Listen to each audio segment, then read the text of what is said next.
लोबिन और जेपी पटेल को लेकर सुनवाई कल होगी। वहीं दोनों के ऊपर दल बदल का मामला है। स्पीकर रविंद्रनाथ महतो करेंगे सुनवाई। वहीं 22 जुलाई तक मांगा गया था जवाब।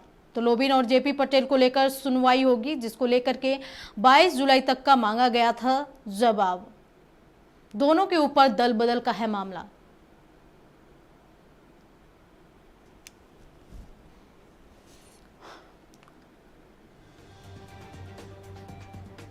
वहीं लोबिन और जेपी पटेल को लेकर सुनवाई होगी कल। दोनों के ऊपर दल बदल का है मामला। वहीं विधानसभा अध्यक्ष रविंद्रनाथ महतो इस पर करेंगे सुनवाई। 22 जुलाई तक मांगा गया था दोनों से जवाब।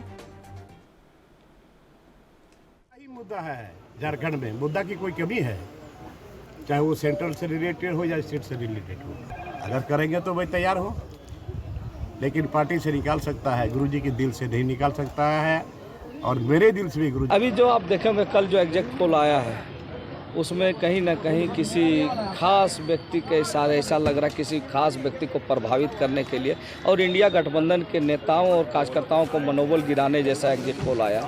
फिर भी मैं उस चीज़ को चुनौती नहीं देता हूं, क्योंकि कई बार एग्जिट पोल अपने आप में फैल